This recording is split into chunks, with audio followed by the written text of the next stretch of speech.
Make sure you follow my Instagram page tonight. I'm going to release the details of my Black Friday comic book mystery box. I think it's going to be a great box for someone who's been collecting for years, as well as someone who's just now getting into the hobby. Really, really fun box.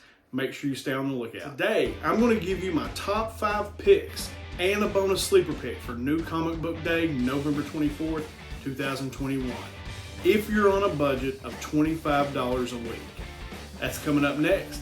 I'm Jimmy Don Kerr, and this is the SmallTown Collectibles YouTube channel. So before we get into my top 5 picks for New Comic Book Day, if you haven't already subscribed to the channel, do that now. Hit that subscription button, turn on that notification bell so that you get notified when I put out new content. Smash that like button and leave a comment below and let me know what you think about my top 5 picks. All right, guys, with all that out of the way, let's jump into the list, starting with number 5.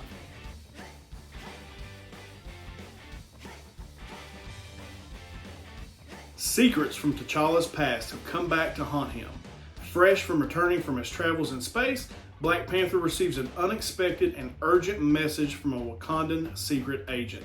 Now T'Challa must race the clock, not only to save his agent, but also to keep his true agenda under wraps. Because if the truth comes out, it could cost T'Challa everything.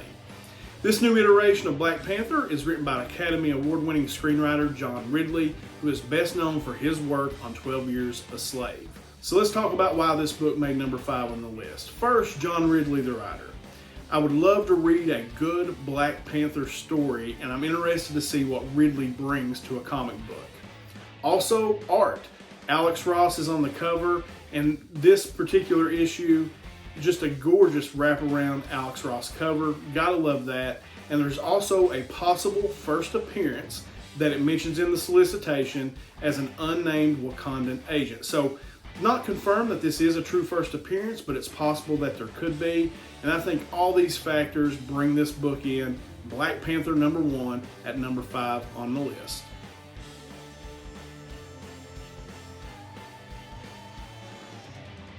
Thor's hammer has gone missing, and nobody, not even the powerful eyes of Lady Sif, is able to locate it. So Thor must turn to the last person he wants help from, Odin. For until the hammer is found, nobody in the realm is safe. This begins a new story arc called God of Hammers, and there is a possible first appearance of a character named God of Hammers, whose origin story is solicited for Thor number 21. So again, why would we put this book at number 4? This is a new story arc, so it's a wonderful place to jump in if you're interested in reading Thor. Also, you get a new character named God of Hammers, and he could be important to the future Thor storylines. What's more important than Thor's hammer, right? So what would be more important than the God of Hammers? Also, with everything in the MCU trending towards the multiverse and space, it's not a far reach that a God of Hammers could show up in a Thor movie down the road.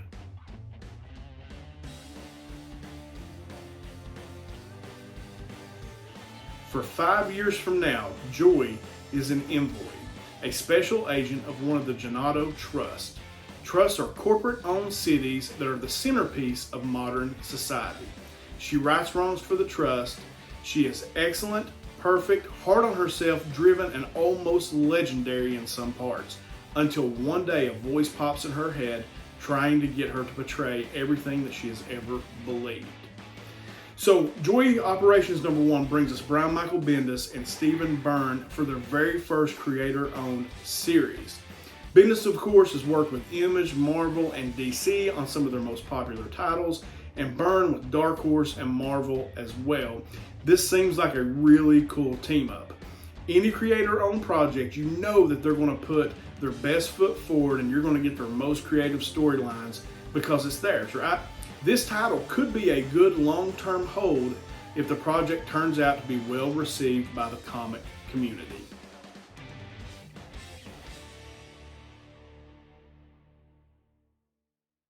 Jonathan Kent now dons his father's cape, but can he be Superman and still have a normal life? It's tough in this modern world. Danger is everywhere. The new Superman learns this the hard way on his first day of college, and a deadly attack forces John to step from the shadows and into the spotlight. where his identity is exposed to the truth, an activist news machine ready to upset everything. But first, the son still has some things to learn from his father and a few cool toys to inherit. Ask yourself, what would you do with your very own Fortress of Solitude? Now, I know what I would do, but this is a Fred Kenley channel, so we'll have to leave it at that. The Fortress of Solitude. Am I right? Think of the possibilities. All right, we'll leave it there for now. In this book, we get the first appearance of Jay Nakamura, also known as The Truth. Jay, of course, becomes the love interest for John Kent in issue 5, released last week, where it was revealed that John was bisexual. The first print of this book is seeing a lot of heat on the secondary market, so there's no reason to think that the second print will not have a similar path. Depending on what happens with Jay going forward, the first and second print of this book could be good to have long term.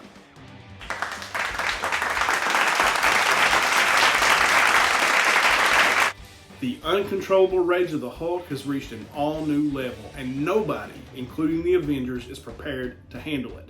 But is it really the Hulk that people should be afraid of, or is it something missing to this puzzle?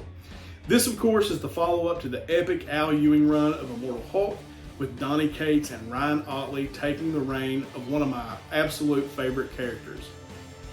I'd hate to be the team that follows up Ewing and Alex Ross, who did the covers for Immortal Hulk, but I'm interested to see what direction Cates takes this character. Cates is known for a lot of hype when he takes a character on, and for changing them more than longtime fans or readers would like to see. I hope he doesn't change the Hulk too much, but I'm interested to get into this first issue, so much so that I made Hulk #1 my #1 pick of the week.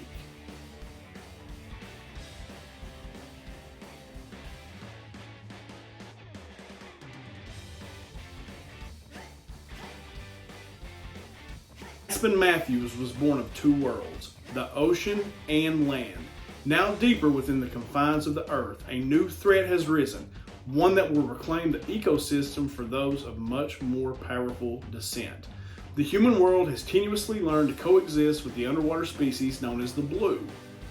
The powerful elite Blue, Aspen Matthews, has returned to her life's work, that of a marine biologist.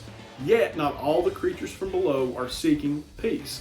When an unimaginable force from the deep, confined to the Earth's core, makes their presence felt in a catastrophic way, Aspen and the entire Fathom universe must unite in order to not only save themselves, but the entire planet.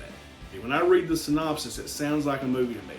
As I said on the first appearance of Key Issues yesterday, it sounds like a mix between Waterworld and Aquaman, and I think that could be awesome.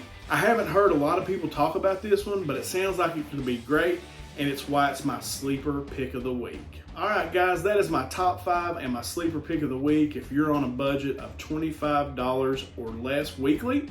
Thank you for stopping by the channel and spending some time with me today. It is so appreciated.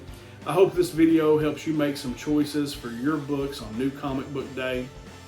I hope that you guys have a great New Comic Book Day, and as I always end these videos, until next time.